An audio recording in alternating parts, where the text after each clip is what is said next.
So overall guys, overall itong mensahe na to is mensahe ng babala para sa inyo. Kumbaga parang sinasabi na mag-ingat kayo, pakinggan yung intuition nyo, mag-ingat kayo sa mga tao sa paligid nyo and sa mga pinakikisamahan nyo. Okay?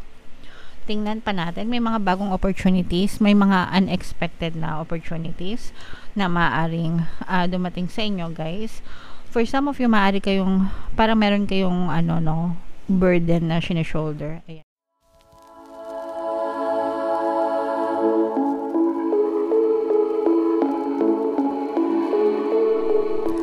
Hello guys, hello Gemini, money come to me. Ang pamagat ng ating episode for tonight is money reading para ngayong December para sa Gemini, Sun, Moon, Rising, Sign, and Venus. Pasensya na kayo guys pagka medyo napapansin nyo sumasabit yung boses ko. General reading lang guys. Shuffle natin to, hanapin natin yung energy ng money at saka yung energy ng Gemini.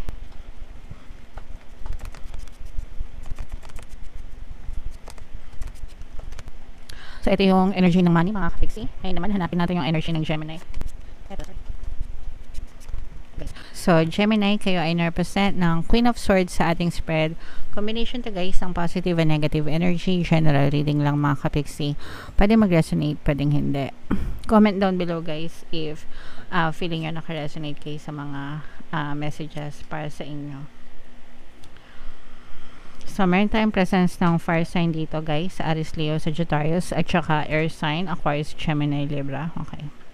So, ito yung ito yung mensahe ng babala mga kapigsi. Lalo na kung kayo ay nagpapadala ng pera. Let's say for example, sa ibang bansa kayo, tapos nagpapadala kayo ng pera. Yung, kunwari yung partner nyo, nandito sa Pilipinas, tapos sa ibang bansa kayo. Because maaari kayong niloloko ng partner nyo pagdating sa pera mga kapiksi. Lalo na kung kayo yung nagtatrabaho doon tapos nagpapadala kayo ng pera. So, nakikita natin na there may be someone betraying you. Pwede rin naman na hindi nyo partner o specific person. Pwedeng kamag-anak nyo or family nyo, family member, ganyan. Pero you are being abused, mga kapiksi, pagdating sa pera, okay? Some of you are being abused and you are being betrayed as well. Ibig sabihin, inaabuso na kayo, binibetray pa kayo, niloloko pa kayo, no? Pagdating sa kaperahan, lalo na kung malaki talaga yung sinasawad nyo guys, and kayo talaga yung parang source of money nila, source of finance nila mga kapiksi. So, okay lang naman magpadala, lalo na kung para sa pamilya, pero make sure na nag-iipon din kayo para sa inyo. And maging mapanuri din kayo guys, and maging, kumbaga, talasan nyo rin yung pakiramdam nyo. Dapat alam nyo kung inaabuso na rin kayo or hindi mga kapiksi, okay?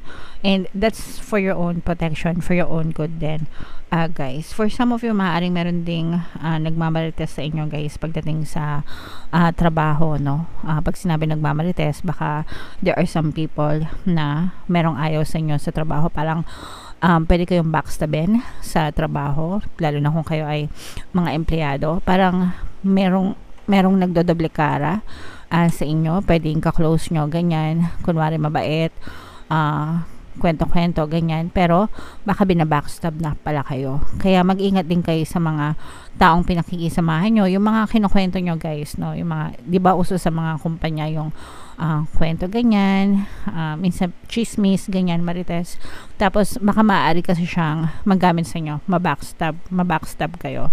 Kumbaga parang nakisang-ayon ka lang, pero baka ikaw yung lumabas na kontrabida, ganyan. So, make sure na mag-ingat kayo mga kapiksi, even dun sa mga transactions nyo online. So, overall guys, itong mensahe na to is mensahe ng babala para sa inyo. Kumbaga parang sinasabi na mag-ingat kayo, pakinggan yung intuition nyo, mag-ingat kayo sa mga tao sa paligid nyo and sa mga pinakikisamahan nyo, okay?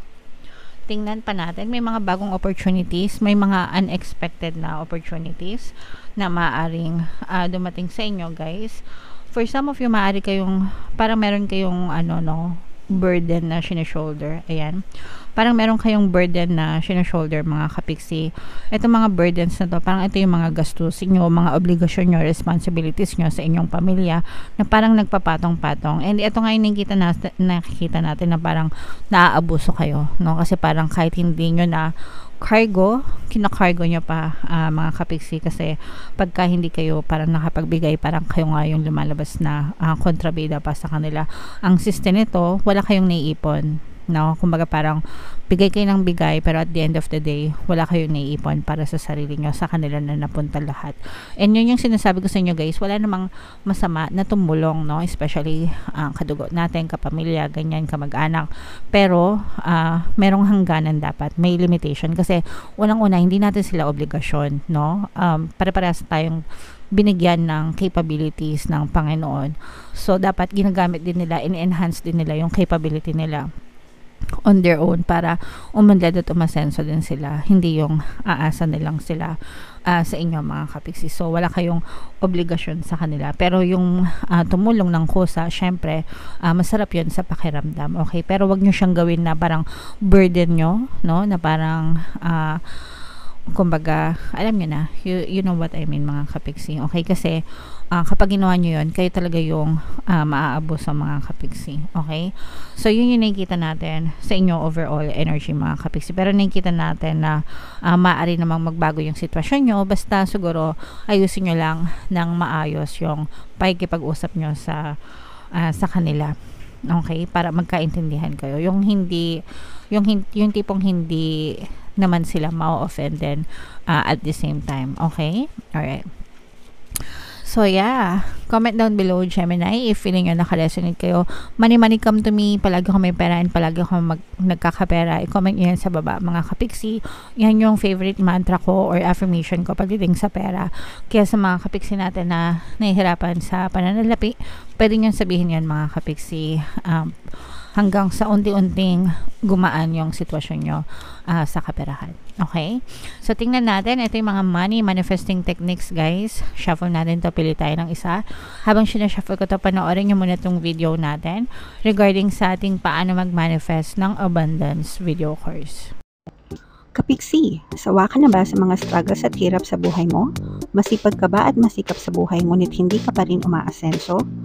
Ilang beses ka na bang nag-attempt magnegosyo at mag-invest pero palagi ka pa rin nalulugi? Sa pagkakataon na ito ay maaaring may subconscious beliefs ka na nagiging balakid sa iyong pag-unlad at pagyaman. Introducing, paano mag-manifest ng abundance video course. Dito ay matututunan mong ma-overcome ang mga balakid mo para tuluyan ka ng umunlad, umasenso, sumagana, maging matagumpay, successful at maswerte sa iyong kabuhayan, pera, trabaho, negosyo, salapi at kaperahan ng bonggang-bongga. Dali, mag-send na ng email sa pinoypixitarot@gmail.com at simulan na ang iyong pagyaman ngayon. Alright, so gusto mo pang yumaman, kapiksi, kung gusto mong yumaman, umunlad at umasenso ng bonggang-bongga, mag-avail tayo ng course kasi sobrang ganda talaga niyan. And good news guys, meron tayong Christmas sale, Christmas season sale.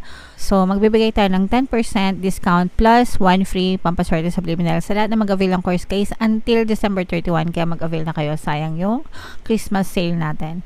Meron din tayong email coaching, manifest your desires using the law of attraction. If meron kayo mga specific na gusto nyong i-manifest, pwedeng love and relationship, pwedeng money or career, pwede kayong magpabook ng email coaching session with me guys. Mag-send lang kayo ng email sa pinoypixitarot@gmail.com. So, ito guys, prosper, okay? Basahin natin. Write yourself a check for a large amount of money. Pin it up so you can see it every day. Imagine with as much conviction as possible how great it will feel when you really do have this much money. So, ito mga kapiksi, ito isang technique, no?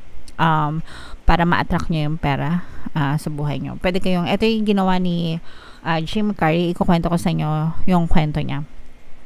So, ikwento muna natin. So, si Jim Carrey, isa siyang sikat na Hollywood actor. Bago siya sumikat sa Hollywood, ginawa niya itong technique na to, cheque, blank check mga kapiksi. Hindi ko lang alam kung ito ang cheque or fake na cheque yung ginamit niya, but it doesn't matter. So sinulat niya dun yung pangalan niya and sinulat niya yung amount na gusto niyang matanggap. Tapos everyday nasa kanya lang yung cheque na yun, either sa bulsa niya or sa wallet niya, I don't know, pero palagi niya yung kasama. And then nung nagkaroon siya ng big break sa Hollywood, kung magkano yung amount na sinulat niya dun sa cheque, yun yung na-receive niya as talent fee dun sa kanyang project. Okay, so yeah, that's how it works mga kapiksi. So ganun yung siya gagawin. Kuha kayo ng cheque kung meron kayong checking account. Kuha kayo ng isang cheque. Kung wala naman, pwede naman kayo magpa-print mga kapiksi. Hanap lang kayo sa Google ng blank check, ganyan. O kaya naman kung gusto nyo, i-drawing nyo na lang sa papel o kaya sa bond paper, ganyan. Yung itsura ng cheque. Tapos isulat nyo yung pangalan nyo, name, okay, and then kung ano yung amount na gusto nyong matanggap, okay. Tapos gupitin nyo, ayan, o kaya pwede nyo ring picturean. Kung gusto nyong gupitin, pwede ilagay nyo sa mga vision boards nyo kung gusto nyo, kaya idikit nyo dun sa lugar na nakikita nyo, or pwedeng ilagay nyo sa wallet nyo or sa bulsa nyo, ganyan. Basta yung palagi nyo nakikita. O kaya naman, pwede nyo picturean, gawin yung wallpaper sa mga cellphone nyo, tablet nyo, sa mga laptop nyo, desktop, ganyan, as long as you can see it every day mga kapiksi. Okay, and imagine, ayan, imagine with as much conviction as possible how great it will feel when you really do have this much money. So ano yung mararamdaman mo kapag nagkaroon ka na ng ganong klaseng halaga. Okay, so yun yung importante, because pagdating sa visualization technique, dapat ini-incorporate nyo yung inyong 5 senses. What would you see, what would you hear, what would you feel if you already have those desires mga kapiksi. Okay, so yeah, try nyo guys, walang mawawala, no?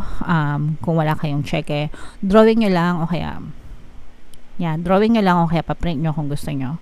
And ang importante din is yung pag-feel na meron na kayo ng pera na yun. Alright? So, libre lang guys. Walang mawawala sa inyo. Pero, super powerful, mga kapiksi. Anyway, it's your belief that will make it work, mga kapiksi, no? Even if you do this, kung hindi naman kayo naniniwala, it won't work. Ganun lang siya kasimple. Pero, if you try to do this, mga kapiksi, samahan nyo ng positibong mental diet, and it will definitely be granted to you, because whatever you perceive to be true will always be pushed out in your reality as truth. Okay? Alright.